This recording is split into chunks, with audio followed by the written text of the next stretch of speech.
IT 신기술 동향 및 시스템 관리에 대해서 알아보도록 하겠습니다. 이 IT 신기술 동향 및 시스템 관리는 크게 세 부분으로 구성이 되어 있는데요. 첫 번째 섹션에서는 신기술 가운데서 이제 기초편입니다.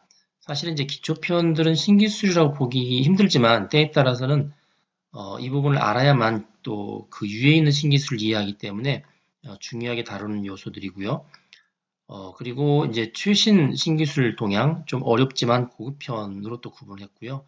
또 마지막 세 번째는 이제 이 정보처리 기사와 산업 기사의 출제 경향이 바뀌면서 이 정보처리 기사의 난이도를 높이기 위해서 이 시스템 보안 쪽, 관리와 보안 쪽이 많이 나왔습니다. 그래서 이 부분을 따로 섹션을 구분했습니다.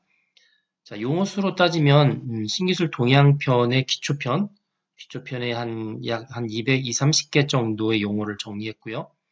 그다음에 신기술 동향의 고급편에는 한 70개 정도를 정리했습니다. 그리고 시스템 관리 및 보안 쪽에는 한 170개 정도, 그래서 전부 한 460개 정도의 용어를 정리했는데 상당히 많죠. 여러분들이 차근차근 이해하시면서 이해오시면 될 것 같고요.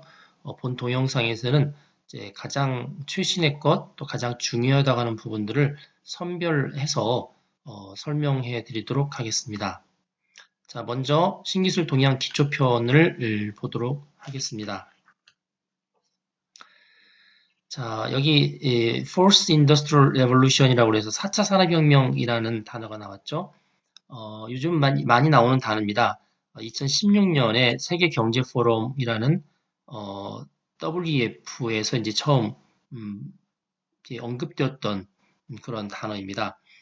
보통 이제 1차 산업혁명이 증기기관을 통한 기계적인 혁명, 2차 산업혁명이 전기 동력을 통한 대량 생산 혁명, 그리고 3차 산업혁명이 컴퓨터와 IT와 이동통신을 통한 자동화 혁명, 그리고 이제 4차 산업혁명이 바로 소프트웨어를 중심으로 한 이제 지능형 공장혁명으로 이제 명명이 되고 있습니다. 그래서 이 4차 산업혁명에서는 주로 사물 인터넷, 클라우드 컴퓨팅, 그 다음에 인공지능, 빅데이터, 3D 프린팅, 생명공학, 그 다음에 사이버 분리 시스템 등 이런 ICT 기반의 어떤 지능화된 그리고 서로 보통 이제 하이퍼 커넥티드라고 하는데요. 초연결된 사회를 지향하면서 나오는 혁명이 이 4차 산업혁명이 되겠습니다.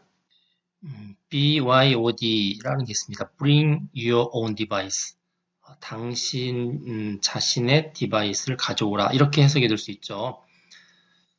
이 개인용 그 디지털 장비하고 업무용 디지털 장비를 보통 구분합니다. 그래서 회사에서 쓰는 휴대폰, 그다음에 개인이 쓰는 휴대폰을 구분하는데, 왜 그러냐면 이제 그 정보들이 혼동될 수 있고 보안 문제도 발생하기 때문에 그렇습니다.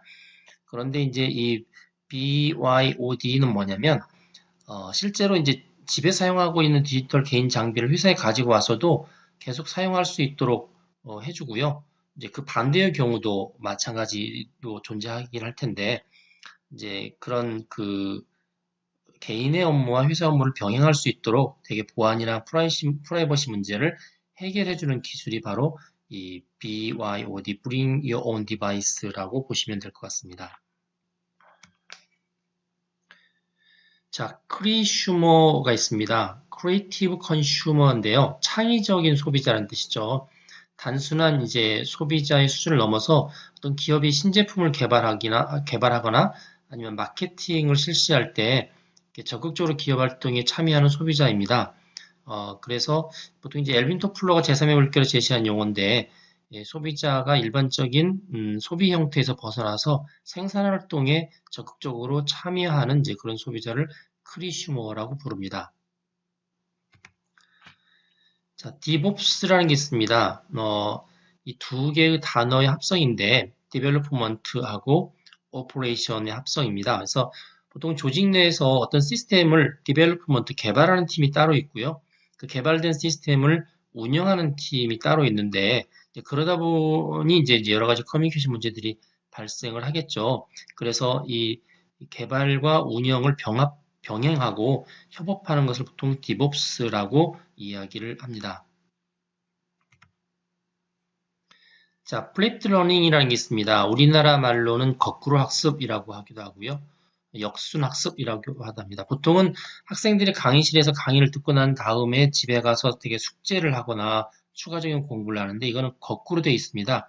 정식적인 수업이 이루어지기 전에 학생들이 먼저 충분히 이제 사이버상에서 주로 학습을 해가지고 이제 강의실에 들어오고요. 그러다 보니까 강의 시간에는 교수와 학생들 간의 토론, 질의 형태로 실습 이런 형태로 이루어지기 때문에 기존의 학습하고 이제 반대되는 거라고 해서 플립트 러닝이라고 하고요. 학습의 양이 대단히 많이 증가하는 또 좋은 학습법 중에 하나입니다. 자, IEEE 802.11n이라고 되어 있죠. 자, IEEE 802.11로 시작하는 것들은 이제 무선 네트워크에 관한 표준을 정의를 하고 있습니다. 그래서 그 뒤에 보면 이제 연도별로 지금 데이터 처리 속도가 점점 높아지는 순서로 해서 붙였는데 넘버링을 802.11a가 있고요, b가 있습니다. 이게 이제 1999년에 데이터 전송 이제 처리 속도가 11에서 54가 Mbps고 그 뒤에 이제 한 10년 정도 지난 다음에 802.11n이라는 게 나왔습니다. 이거는 600Mbps고요. 그 다음에 이제 AD라는 게 나왔고요. 7GBps, AC라는 것이 역시 13년에 나왔습니다. 그래서 처리하는 속도가 점점 빨라지고 또 붙인 이제 그 기호를 보면 A, B, N, AD, AC 이런 순서로 되어 있는 것을 기억하시면 될 것 같습니다. 특별히 이 10년 만에 나왔던 이 802.11n은 무선 네트워크 가운데서 이 니모라고 하는데 Multiple Input, Multiple Out이라고 해서 이 안테나의 송신부와 수신부에 모두 다중 처리할 수 있는 안테나가 들어가 있었던 부분이 좀 특이한 부분입니다. 자, IMT 2020이라고 되어 있습니다. IMT는 International Mobile Telecommunication, 이제 국제 이동통신의 약자죠. 그래서 이전에는 IMT 2000이 있었고요. 그 다음에 IMT Advanced, 그 다음에 IMT 2020. 2020이라는 게 2020년이라는 뜻을 가지고 있습니다. 그래서 국제전기통신연합 ITU에서 채택한 5세대 이동통신의 공식 명칭이 IMT 2020입니다. 전송의 최대 속도가 20GBps로 되어 있습니다. 자, ITIL 이런 게 있습니다. IT Infrastructure Library라고 되어 있죠. 이 IT 서비스에 관해서 지금까지 축적했던 여러 가지 처리 과정들을 정리해 놓은 것을 ITIL이라고 하고요. 영국의 OGC에서 정리해서 전 세계적으로 많이 사용을 하고 있습니다. 그래서 이거는 이제 IT 서비스를 하기 위해서 어떻게 지원하고 구축하고 관리해야 될지 그거에 관한 어떤 큰 틀이면서도 어떤 교본, 텍스트북에 해당된다고 보시면 될 것 같고요. 요 ITIL은 크게 IT 서비스를 지원해주는 서포트 영역하고 그걸 실제로 이제 전달해주는 딜리버리 영역으로 구분해서 여러 가지 사례들이 구축되어 있습니다.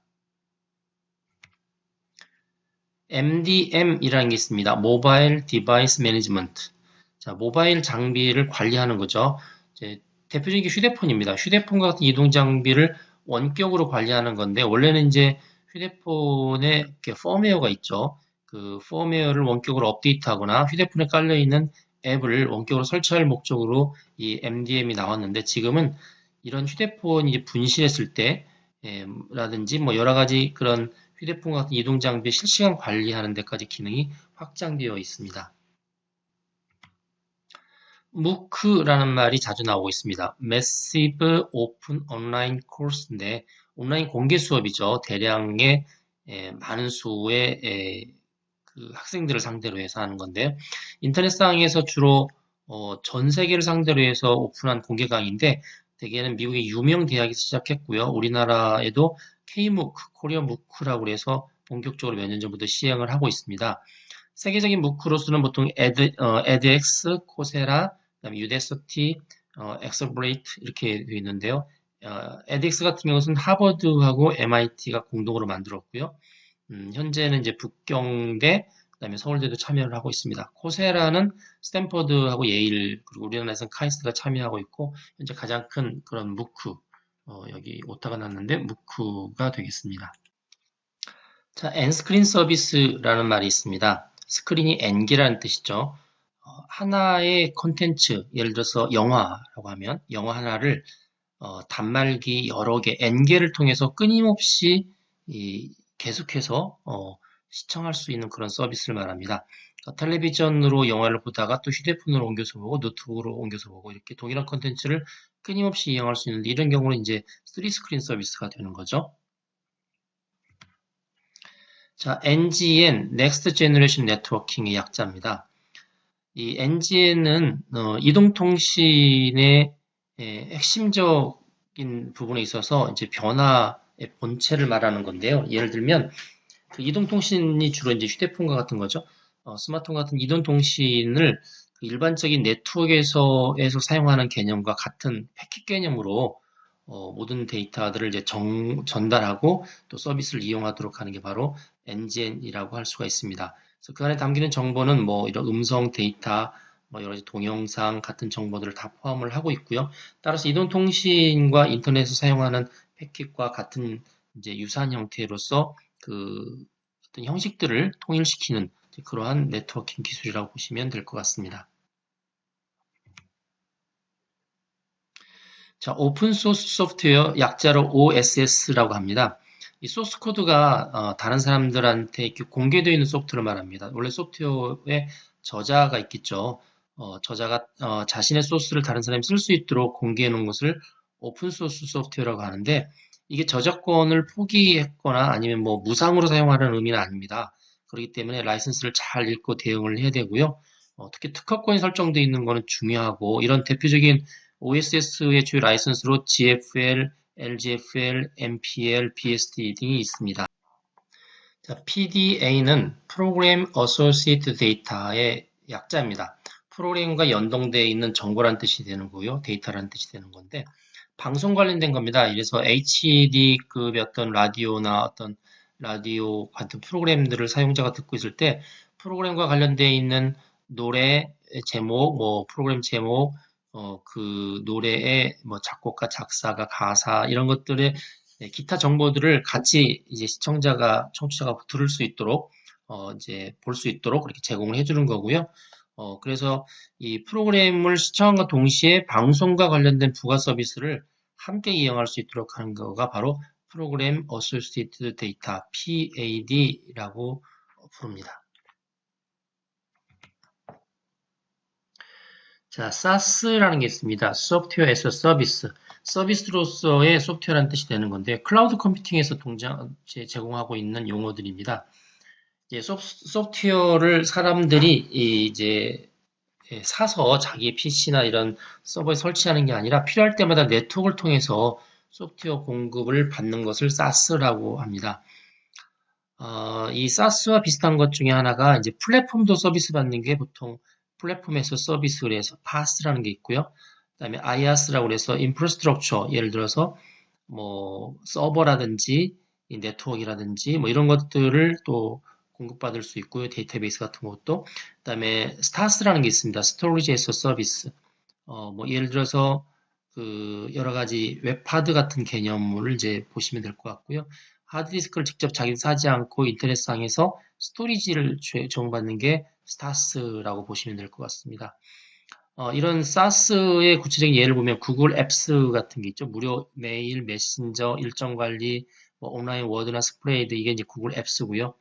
그 마이크로소프트사의 오피스 라이브도 마찬가지입니다. 익스체인지, 쉐어포인트 등등, 그다음에 웹 오피스, 인터넷상에서 또 오피스 소프트웨어를 다운로드 받아 쓰는 것을 보통 웹 오피스라고 하는데 이런 것들이 전부 다 SaaS에 속합니다. SEO라고 있습니다. Search Engine Optimization, 검색 엔진의 최적화인데요. 인터넷 검색 엔진에서 검색했을 때 어떤 사이트가 상위에 랭킹되도록 하기 위해서 이 검색 엔진 사용하는 최적화 기법을 말하는 건데 이렇게 하기 위해서는 이제 상위에 랭킹된 그 사이트에 관해서 핵심 키워드를 선택하고 또 이런 것들을 배너라든지 추천 사이트 등록을 통해서 사용자들이 가급적 많이 방문할 수 있는 그런 방법들을 통해서 이런 부분들이 이제 구현될 수가 있습니다. 자, UHD TV가 있습니다. 울트라 하이 데피니션 텔레비전인데요. 보통 기존의 HD TV 중에서 제일 큰 게 이제 풀 HD TV인데 해상도가 1920 곱하기 1080 픽셀로 되어 있습니다. 이보다 해상도가 높은데 어느 정도 높으냐면은 이제 가로 세로가 2배입니다. 그래서 3840 곱하기 2160. 이러면 이제 해상도는 가로 세로가 2배지만 해상도는 4배가 되죠. 그것을 이제 4K UHD라고 하고요. 그다음에 가로 세로가 2배가 아니라 4배씩 되는 경우도 있습니다. 4배씩 되면은 7680 곱하기 4320 이렇게 되면은 해상도가 16배가 되죠. 굉장히 높아집니다. 그래서 이걸 이제 8K UHD TV라고 하고요. 그다음에 오디오 채널도 더 증가가 돼서 제공이 됩니다. 자, WAS가 있습니다. WAS는 웹 어플리케이션 서버의 약자인데요. 자, 인터넷에 보면은 이제 인터넷에 여러 가지 어플리케이션들이 있죠. 특히 휴대폰에 이제 핸드폰에 여러 가지 이 서비스를 제공하는 어플리케이션이 있는데 이 어플리케이션이 때에 따라서는 데이터베이스에 있는 내용을 가져올 수도 있게 되겠죠. 이제 그럴 경우에 그 맨 바닥에 있는 그런 데이터베이스 서버하고 맨 위쪽에 있는 그 웹 어플리케이션하고 사이에 이렇게 끼어 있는 그 미들웨어 소프트웨어를 이 웹 어플리케이션 서버라고 합니다. 그러다 보니까 여러 응용 소프트웨어 사이의 어떤 데이터 교환 이런 부분도 이렇게 지원해 주고요. 보다 궁극적으로는 이제 그 안정적이고 확장성이 높은 웹 서비스를 위해서 중간에서 허리 역할을 해주는 소프트웨어가 바로 와스라는 겁니다. 와스의 사례로서는 오라클사의 웹로직이라는 게 있고 IBM사의 웹스피어가 아주 대표적인 와스 중에 하나입니다. 이 WPA라는 게 있는데 이 밑에 WPAN, 보통 와이어리스 펜이라고 합니다. 이 두 개 같은 겁니다. 지금 약어에서 여기 N을 빼서 그런 건데 같은 거고요. 와이어리스 퍼스널 에어리 네트워크를 이제 무선 뭐 개인망, 사설망 이렇게 번역을 합니다. 그래서 한 사람을 중심으로 했을 때 그 사람 주변에 무선으로 다른 디지털 장비하고 연결할 수 있도록 해주는 그런 개인 통신망을 와이어리스 펜이라고 이야기를 합니다. 뭐 예를 들어서 블루투스로 연결한다 그러면은 블루투스로 연결한 펜을 피코넷이라고 하는데 피코넷은 여러 개의 단말을 연결해서 할 수 있도록 되어 있고요. 이런 블루투스 뿐만이 아니라 여기 뭐 직비라고 되어 있죠. 직비, 그 다음에 UWB 초광대역 이런 부분도 이 W펜의 한 특별한 이제 사례라고 볼 수가 있습니다.